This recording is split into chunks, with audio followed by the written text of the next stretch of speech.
Am I the asshole for accidentally catching my brother's girlfriend in a lie? This might be a bit long, so I'll put a too long did not read. At the end, I, 19 female, have a brother, 24 male, that I'll call Liam. Earlier this year, he started dating a girl he met at his climbing class that I'll call Emma, 26 female. They've been together for 4 months and this weekend he decided to introduce her to us. They arrived yesterday and are staying until tonight. She is a really nice person and we got along well. Then at one point my dad asked her what she did in life and she said she was a lawyer. I was super interested because I'm currently studying law and have wanted to be a lawyer since I was maybe 10, so I was very excited to ask her questions about it. I asked about cases that she had, how she studied to become a lawyer, what her days looked like and many more things.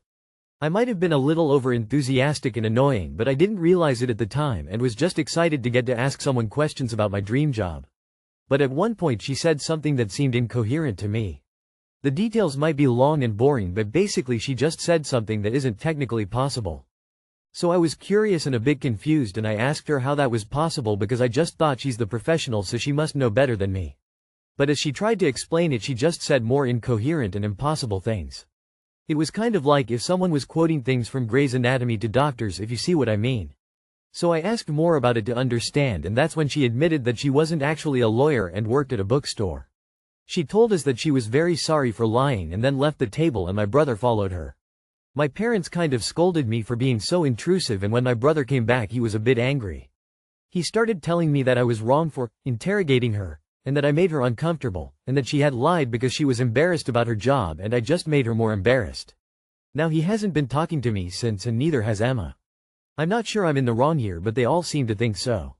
I get that me asking questions was annoying and maybe a bit too much but I truly didn't have bad intentions, I was just excited to be able to talk about it with someone. And also I don't understand how everyone is so okay with the fact that she lied to my brother for 4 months and then also lied to us. I get being embarrassed but I don't know, it's still a bit weird to me.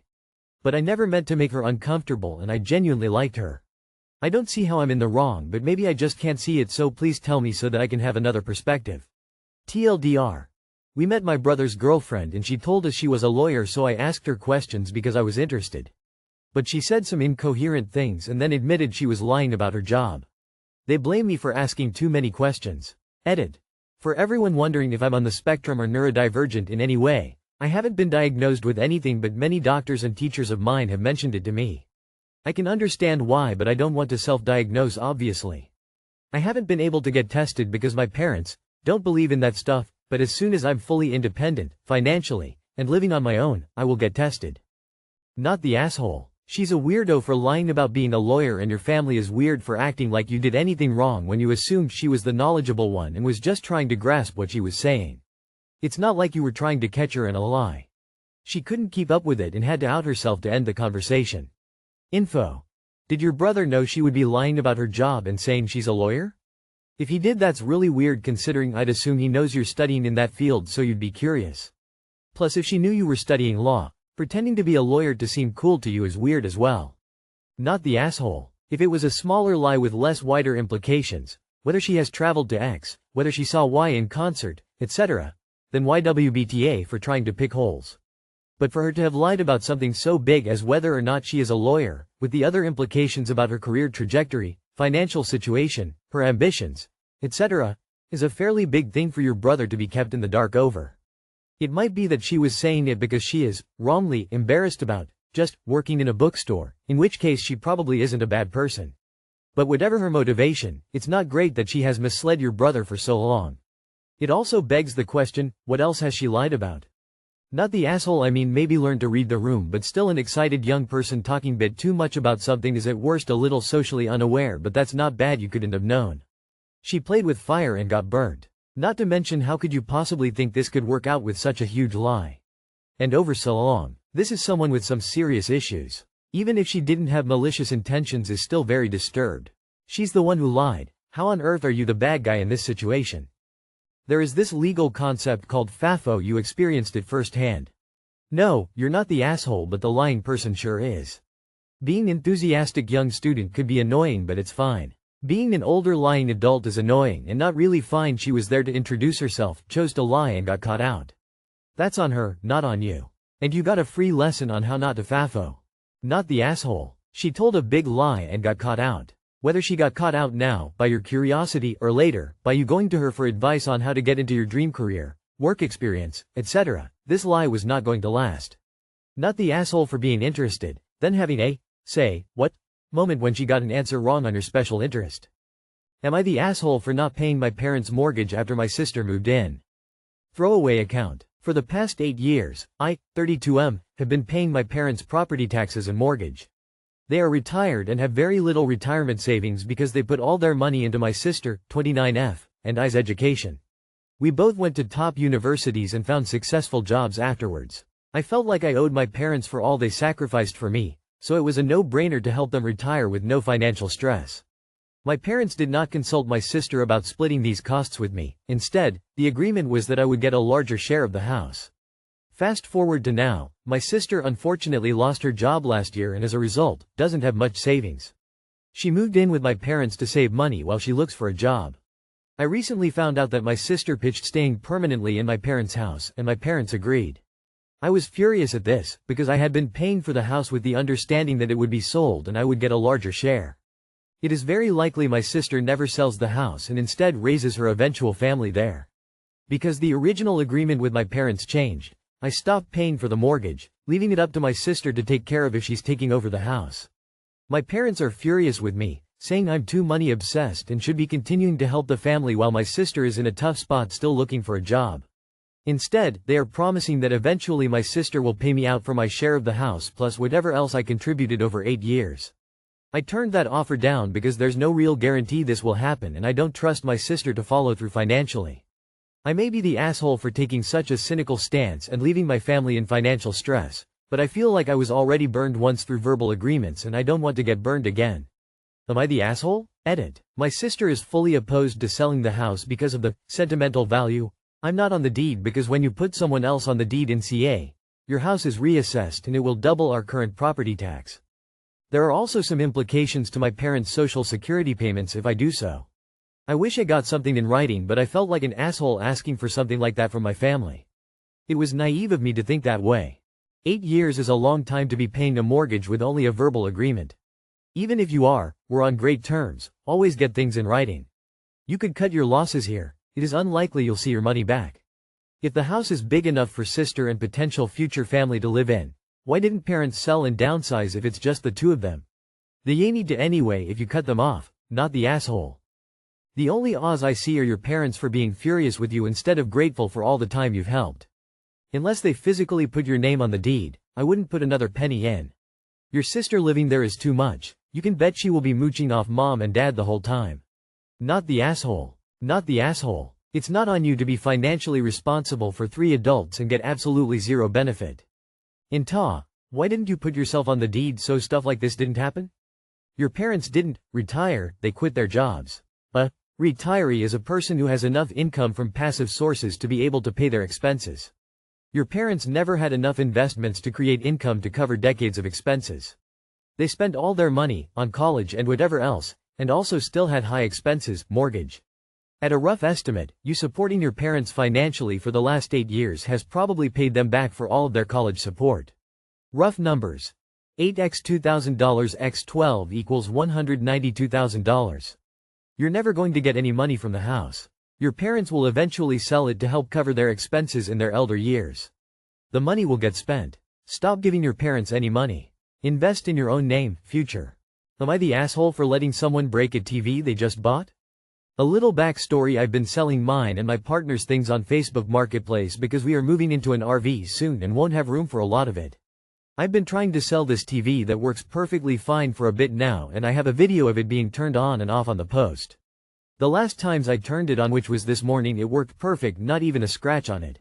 My partner and I both carry it to our Kia Soul that had the seats down so we could lay it flat screen facing up to not scratch it or break it, and transported it to the meetup place.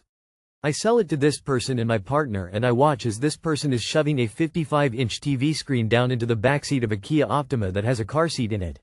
I asked her at least 4 times if she wanted my help, and she repeatedly told me no. I got into our car and my partner and I both agreed that this person just broke the screen of the perfectly good TV I just sold them. They texted me and told me the screen was broken, and I replied with, "The screen wasn't broken when we gave it to you, so I DK what to tell you. I used it this morning. I transported to you screen up to make sure it didn't touch anything or get broken. They called me a scammer, hurting for money, dishonest, said they were going to call the police on me if I didn't give them their money back, that they had my license plate and was going to blast me on FB.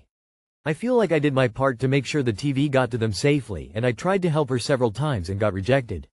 This is my first time experiencing something like this. Am I the asshole? Cold sweat smile. Not the asshole, but if I had been in your position I might have tried to get a couple pics of how she was loading it into her cart to cover yourself in just this type of situation. Not the asshole. They know they broke it, they just hoped by threatening you they'd get their money back. They are not going to call police. In my neck of the woods, police wouldn't even come out to file a report. IDK if they could blast you on FB. License plates and registration are public info, but that doesn't necessarily mean they can access personal info through those documents. Check the laws in your state. You know you're not the asshole. But their threats made you second guess yourself. That's what they hoped would happen and they'd get their money back. Don't spend more time worrying about bullies you'll likely never see again. Not the asshole, you offered to help multiple times and she declined all.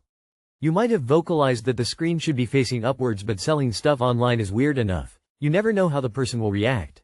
She might have gotten offended and flown off the handle. Ask me about the time a lady came to buy a canoe from me and left my house after screaming so loud the neighbors came to look and then spammed my phone with pictures of her scratched to shit car. Ignore her. If she says shit about you online, just reply, "Lady, you refused to let me help you load it, and you shoved it face down on top of a car seat. Don't know how to explain to you that if you break your things they'll be broken. This one's on you, not the asshole." Instead of asking if she needed help you could have pointed out that the way you are transporting the TV is going to break the screen. On the other hand, as soon as she gave you the money and took the TV it's no longer your problem what she does with her own property. It's going to be a TV priced lesson for her, or she is going to blame the world for her own mistakes like it seems. Not the asshole. Not the asshole. That's the risk with this work of purchase where something easily broken is being transported without protection. Reminds me when I sold a range cooker on Gumtree. I warned them it was really heavy. They turned up with 2 people to carry it but dropped it before they were even out of my garden. Bent one of the feet and cracked the glass. I already had the money and they wanted to get half back. Nope, sorry, but it's now yours and you broke it. They then wanted to just leave it. Nope, sorry, please don't leave your broken cooker in my garden. Am I the asshole for canceling my best friend's appointment because she owed me money? I, 22F, have a friend, 23F. Let's call her Jane, who owes me a lot of money. There are multiple reasons she owes me money, but the main reason is because she is yet to pay for a service I provided. I am a hairstylist and I took in my friend Jane for an emergency appointment. I usually use a booking software that takes down client card details, which gives me the option to charge their card if they refuse to pay after the service for no valid reason. Because this was a trusted friend, I took her in for an emergency hair service when she needed her hair done for her birthday, and I did not use my booking software because I assumed my friend would pay. I often ask for payment after the service, so when I did this Jane said, "Oh, I thought it would be a birthday present," to which I made very clear during the appointment as I let her know she'd get the friends and family discount at my salon, which she was thrilled about. I explained and she understood that I had to charge her for my services as it's my job, however she gets paid tomorrow. I forgave her as Jane is a very close friend, and she told me she would pay me back. A week goes by and no payment, so I message her asking about it. She says she cannot right now but will soon. This goes on for a while and eventually I forget about it as the service was not crazy expensive and just a rude retouch. However, she is asking me for another emergency appointment, and I state she has to book through my booking website. She told me it was urgent and that she cannot wait longer than 48 hours. My website also does not let anyone book less than 48 hours in advance. She has yet to pay me for my last service, so I refuse her, and it's caused a very heated debate in our friendship. She promises to pay me back after the appointment again, but I don't trust her as she has a pile of debt to me now, and now to my business too. Am I the asshole for not letting her have another emergency appointment? Any advice on how to handle this? Not the asshole, but you are in a no-win situation. If you don't help her, your friendship is over, and you'll never get paid for the first service. If you do help her, you probably won't get paid again, or you'll end up chasing her for weeks, and you'll resent her more. Either way, she doesn't sound like a very good friend. And come on, she knew she needed her roots touched up. She should have booked you 48 hours in advance of her birthday. She bypassed your system. She knew what she was doing. Not the asshole. Handle it how you already handled it. These are natural consequences of her actions. Not a punishment from you. You aren't taking something away from her. You're just choosing not to go out of your way to make an exception for her. Real friends are friends without expecting perks and handouts. If she values the friendship, she'll pay you and find the time to apologize for not prioritizing it before. If she's not, she'll make excuses and be distant. Either way, I would take a step back. Not the asshole. I'm sorry, but I can't afford to work for free, and you seem to expect it. You never paid for your last emergency, so either you pay for that and prepay for this one, or you're going to have to find someone else to deal with this one. She knows exactly what she's doing. Make it clear that your refusal is the direct result of her own actions. If she wants to blow up your friendship over her own behavior, then you know she didn't respect or appreciate you as a friend. Promises do not pay the bills. These hardly sound like emergencies in the first place. She's not a friend. She's a grifter. NTA, she already owes you for the first appointment. She at least needs to pay you for the first one before she asks for a second one. Both without notice too. That's RLY rude. And she doesn't just get to say, I thought it was a birthday present, when you already made it clear that it wasn't.